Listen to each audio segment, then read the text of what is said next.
L'histoire du fouet. Il était une fois un professeur réputé pour son bon enseignement et sa douceur. Un jour, 3 jeunes sont venus lui demander de s'inscrire. Vous venez tous les deux de familles pauvres. Un gars venait d'une famille riche et ne voulait pas étudier, mais son père l'a forcé à étudier pour gagner quelques mots. S'il savait courir partout, il pourrait réussir l'examen et devenir un haut gradé. Mandarin. Si vous êtes riche et devenez un mandarin de haut rang, alors vous serez vraiment heureux. En acceptant l'admission, le professeur a dit aux 3 jeunes. Lorsque vous étudiez avec moi, vous devez d'abord apprendre les bonnes choses, puis apprendre les mots et le sens. Si vous étudiez bien, vous serez félicité. Les étudiants pauvres doivent être punis. Je ne punis pas par la bastonnade. J'ai cet escargot à la place d'un fouet, alors je l'appelle un escargot-fouet. Il se félicitera et se critiquera de manière très juste.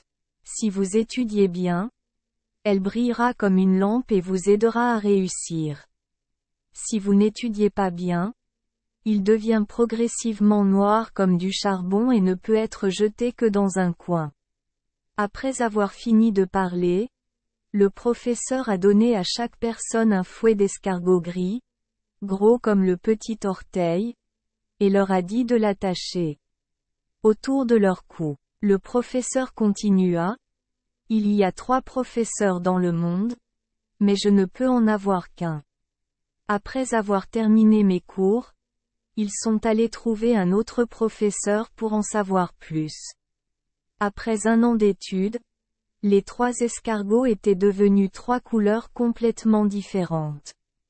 Les escargots accrochés à leur cou devenaient de plus en plus brillants. L'un était blanc et l'autre rose. Quant à l'escargot du riche, il devient de plus en plus sombre.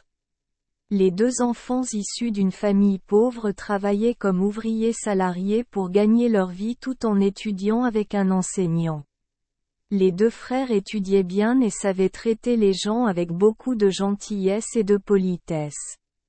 Quant à l'homme riche, il n'oubliait jamais ses études car il était trop occupé à boire, aux filles, et envers tout le monde il était grossier et insolent. Même envers le professeur, il a critiqué. Il n'a qu'un seul ensemble de mots. Pourquoi est-ce que je veux apprendre? Demain, mon père invitera un professeur avec suffisamment de connaissances pour enseigner. Voyant que les escargots des 2 pauvres garçons étaient brillants et beaux comme des lampes et des perles, tandis que ces escargots devenaient de plus en plus sombres, il était à la fois jaloux des 2 autres garçons et en colère contre le professeur. Il est immédiatement rentré chez lui et a inventé une histoire pour dire du mal du professeur et a dit à son père. Il a dit que je ne suis pas un bon élève parce que tu es stupide. J'ai cherché partout et je n'ai pas trouvé même un demi-mot. Sans parler d'un seul mot. Le riche était très en colère, pensant que même si son fils étudiait, il ne ferait rien, alors il dit. D'accord. Alors il connaîtra ma main. 3 jours plus tard, il a envoyé quelqu'un pour incendier la maison du professeur et a dit à son fils de monter la garde à la porte pour empêcher le professeur de s'enfuir et que lui et la maison brûlent vifs comme un seul. Mais 2 étudiants pauvres ont risqué leur vie pour s'y précipiter, l'un portant le professeur, l'autre des livres. Lorsqu'ils ont sorti le livre, tout le monde a vu clairement que le professeur avait moins parlé, mais en fait, il avait les 3 grands mots du monde. Après avoir sauvé le professeur, ils l'ont tous 2 ramené chez eux pour l'élever. Vient de demander au professeur de continuer à enseigner. Dès lors, les 2 escargots des 2 pauvres étudiants brillèrent encore plus comme des perles. Quant à l'escargot du fils de riche, il était noir comme un parpaing. Le lendemain, incapable de contenir sa colère, il retira aussitôt l'escargot et le jeta dans l'étang.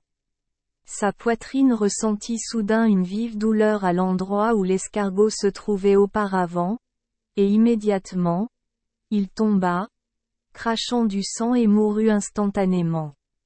L'homme riche était à la fois effrayé et en colère. Alors il envoya un homme de main appeler le professeur chez lui pour qu'il puisse l'interroger. L'homme de main est arrivé à la maison et a trouvé le professeur en train de parler à deux élèves pauvres. Étant une personne rusée et rusée, il s'est immédiatement caché dans un endroit caché et a écouté. Il entendit le professeur demander « Vous deux, dites-moi la vérité, pourquoi votre escargot est blanc et l'autre rose ?» Les deux élèves se regardèrent confus puis répondirent « Maître, nous non plus, nous ne comprenons pas pourquoi. » Le professeur a immédiatement ri et a dit au plus petit. Eh bien, ne me le cache plus. Ok. Il a tout raconté au professeur. Êtes-vous une fille qui prétend être un garçon? Le visage de l'autre élève pâlit et il lui fallut longtemps avant d'oser avouer. Maître, parce que la permission du roi ne permet pas aux filles de passer l'examen, j'ai dû le faire. S'il vous plaît, pardonnez-moi mes péchés. Le professeur dit aussitôt. Je sais très bien. Mais si cela est révélé, vous serez décapité et je ne pourrai plus vivre. Les trois professeurs et élèves se regardèrent en silence. Cependant, je sais que vous êtes tous les deux des gens talentueux et que vous avez une grande volonté. Pour cette raison, je garderai cela secret et vous pourrez continuer à étudier. Je crois qu'à l'avenir, vous serez d'une grande aide dans la vie. L'homme de main de l'homme riche a entendu l'histoire et a immédiatement couru chez lui pour le raconter à son patron. L'homme riche était heureux car il avait un moyen de punir les professeurs et les étudiants de cette famille. L'année suivante, deux étudiants de la famille pauvre se sont rendus à la capitale pour passer l'examen. La fille qui prétendait être un garçon a réussi le meilleur. Le fils est passé deuxième. Dès que la plaque d'or fut accrochée, l'homme riche eut le temps de demander à quelqu'un de dire au roi que les trois professeurs et étudiants de cette famille avaient osé aller à l'encontre des ordres du roi et osé tromper le roi. Heureusement, dans le palais, il y avait un vieil homme qui gardait les chevaux. Il détestait vraiment le méchant roi et ses fonctionnaires corrompus. Alors il a demandé à quelqu'un de faire savoir aux deux pauvres étudiants qui venaient de passer le premier et le deuxième que quelque chose de grave était sur le point de se produire. Tous deux avaient étudié ensemble et vivaient l'un près de l'autre pendant longtemps. Ils se comprenaient donc très bien et s'aimaient beaucoup. Ils discutèrent tous les deux de retourner au village pour emmener le professeur ailleurs. Mais une fois rentré chez lui, il a découvert qu'il était gravement malade et qu'il pouvait à peine survivre. Étant lourdement redevable envers leur professeur et aimé de lui, ils ne pouvaient pas supporter de le laisser seul. En les voyant s'attarder tous les deux, le professeur dit immédiatement « Je comprends très bien et je vous apprécie beaucoup. Mais si vous êtes toujours là, il sera difficile d'éviter la mort. Vous deux, s'il vous plaît, fuyez immédiatement pour me faire plaisir, et écoutez-moi, fuyez vite le plus loin possible. » Après avoir parlé, il sortit immédiatement de sous son oreiller une longue chaîne d'escargot, la donna à ses deux chers élèves et dit « Ma vie n'est qu'enseignement et cette chaîne d'escargot. Je vous en ai donné deux pour que vous puissiez continuer mon métier, en essayant d'apprendre à la classe junior d'apprendre suffisamment de bonnes choses, suffisamment de lettres et de significations, pour qu'à l'avenir il y ait un moment pour utiliser votre talent et votre force pour aider comme pour donner à ces deux élèves bien-aimés la tranquillité d'esprit et suffisamment de temps pour s'échapper. » Le professeur a fini de parler, a fermé les yeux et a dit au revoir à ce monde. Tous deux n'eurent que le temps de serrer le corps du professeur dans leurs bras et de pleurer une dernière fois, puis partirent rapidement. Tous deux se retirèrent dans une forêt peu fréquentée. Plus tard, lorsque le roi cruel fut tué et qu'un prince aimé du peuple prit sa place, tous deux obéirent à leur professeur et retournèrent au village pour ouvrir une classe. Et tout comme le vieux professeur, chaque fois qu'ils acceptaient quelqu'un pour étudier, ils donnaient tous les deux à chaque élève un escargot fouet pour surveiller leur vie et leurs études. Quand ils sont morts tous les deux, et ils sont morts à quelques jours d'intervalle seulement, c'était rien.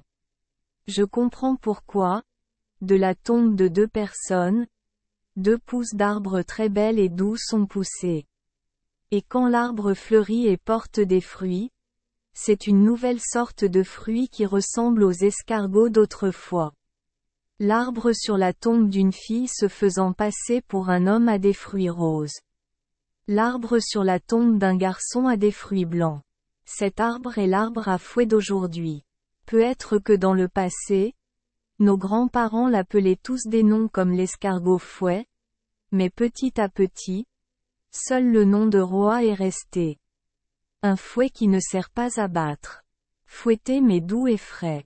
Et juste pour rappeler aux gens du futur l'histoire du passé sur l'amitié entre professeurs et étudiants, sur des gens extrêmement adorables. Merci les enfants des Esperluette Croisillon 39.